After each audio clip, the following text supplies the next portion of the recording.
Hello everyone, Ember here, and welcome back to a new video. And in this one, I'm very excited to report that we finally have some new MESBG models revealed, which is always nice to see because Games Workshop does tend to kind of sideline Middle-earth strategy battle game a bit, just a bit on the side.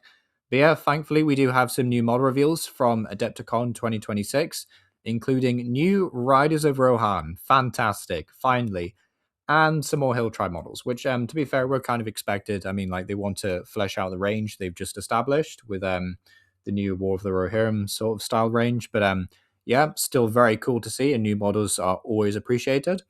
But yeah, the Westfold is burning. Good job there. Or good job. There are all these new Riders of Rohan miniatures to defend it. Fantastic. So since Lord of the Rings: The War of the Rohirrim was released with refreshed Wars of Rohan, Middle-earth strategy battle game players has been wondering when their mounted counterparts would get the same treatment. Well, you asked, and Rohan has answered. So, interestingly enough, I think the way that this is worded sort of implies that they maybe had no intention of making these, and it was sort of like down to fan response and fan demands that they got made in the end. I like to think that it's not that case, but it's just the way this is phrased kind of suggests that. But yeah, it has also been a whole year since that box art came out, I think. Has it been a year or has it been 2 years? It's been a long time either way. And I was kind of surprised that they actually didn't feature Riders of Rohan in the starter box, which is, like a pinnacle of Rohan. Like, it is a staple of this faction. Like, I'm assuming if you're not familiar with Riders of Rohan, Rohan MSBG, maybe you've seen Lord of the Rings, but like it is kind of crazy that the one faction known for horse riding didn't have any horses in the box, and also these were not available at launch when they launched the new edition. So kind of crazy to me. Still very much surprised it took them this long to get them made as well, but still very cool to finally actually see them, and they look amazing. 10 out of 10, no notes. I will say that some of the horse poses do look very familiar. Like, I don't think they've changed the horses all that much. Although, having said that, there is some like more dynamic footwork going on here, I want to say, compared to like the previous Riders of Rohan. I used to have a lot of these models, like the original sculpts, and let me tell you, they were like the absolute pits. There was parts where quite literally the arm and capes were just merged together. So like you just had to do a bit of guesswork and personally decide where the model ended. So like now it's like it's clearly defined where everything. There's multiple layers. They look great. I will say this, however, the new Warriors of Rohan, despite the fact they look incredible, they do take a lot longer to build. They're much more like 40k style almost, and like there's like 6 million different pieces just to build one miniature. I would imagine these are the same. If I had to take a guess, the horse is going to be like 3 parts, the rider 4 or 5 at least. So, like there will be a lot of pieces to build them, but as someone who buys models very infrequently and paints very infrequently, to be honest, like I don't view this as much of a problem just because I know it's going to take me a long time to do them anyway. But I can see for like players who want to get stuck in immediately, want to build up a force, want to do things a bit more quickly, that is going to be a bit more annoying. So that is a downside and worth considering, but still very, very happy that these are here. And they seem very customizable as well. Like you can do a lot of different things here. I think my favorite pose is probably this guy actually just holding up the spear. Looks like he's about to face down a Mummikill or something. But yeah, speaking of which, where is the Mummikill for Tribesmen? Actually, we'll talk about that later on in the video because it makes more sense too. But yeah, the Rider's kit builds 6 miniatures. I think the original kit built like 12, but still 6 is fine. With a variety of weapons, 4 of them can be assembled with your choice of a hand weapon or throwing spear and have bows thrown across the back, and the other 2 have their bows out and hand weapons stowed at their waists. So basically, like 2 will always be bows.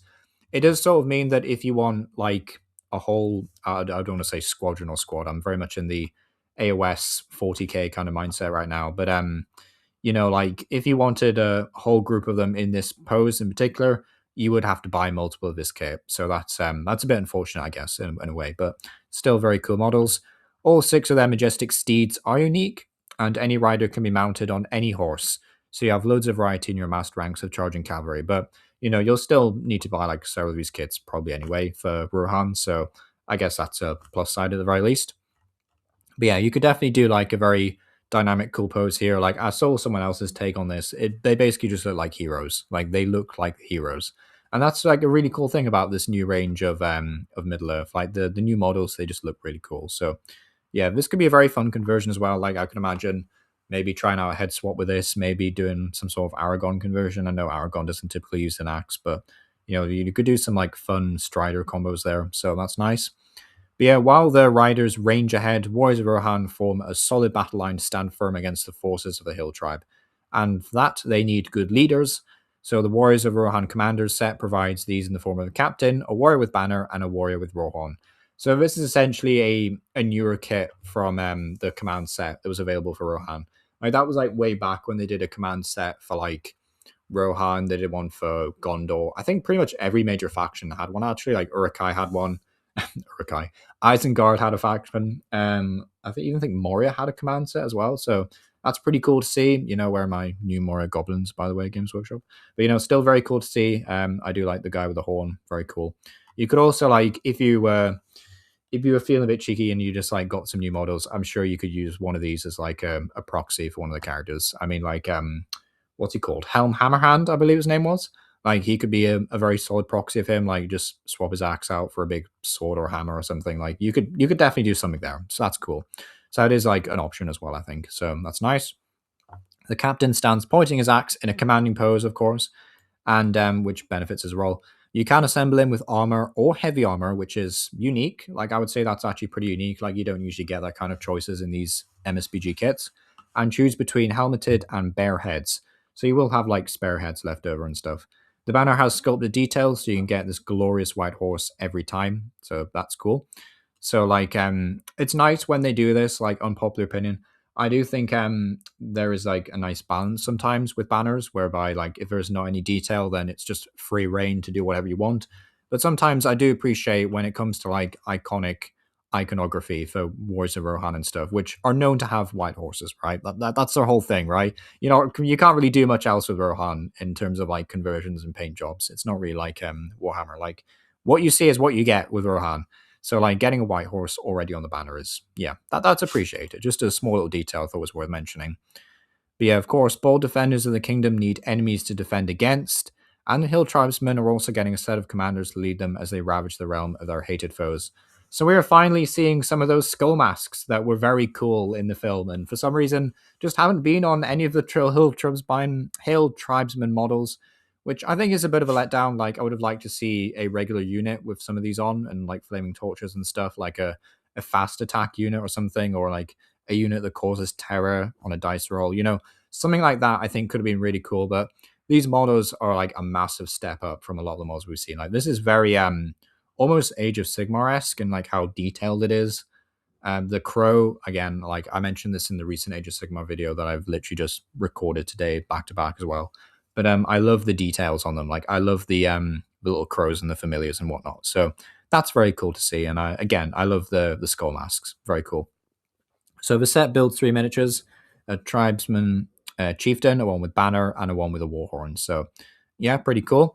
And for those of you who want to burn Rohan during the War of the Ring, so in the far, far future, all 3 miniatures can be used in Wild Men of Dunland armies, which is cool. So it's like a reprisal in history through the ages, with the chieftain also having the option to be built as the Wild Man Oathmaker, who I believe was like a key model in the Isengard faction at one point. So that's cool to see at the very least. So if you're looking for some new narrative scenarios as well to try out these miniatures in, you're in luck. There's a new strategy battle game journal, The Burning of the Westfold, coming out on side along these models. It features a campaign where you can refight some of the great battles from the Two Towers and Return the King. And expansion includes 11 linked scenarios that follow Saruman the White's assault on Rohan, from the Battle of the Fords of Isen to the epic siege of Helm's Deep and beyond, all the way to the Ride of Rohirrim at Plenfields. So as an absolute gift for horse lords and their foes. So yeah, you give it to their foes, even though evil's getting its ass kicked throughout all these movies. But yeah, still very cool models. Very happy that we finally get new models for Rohan Calvalry.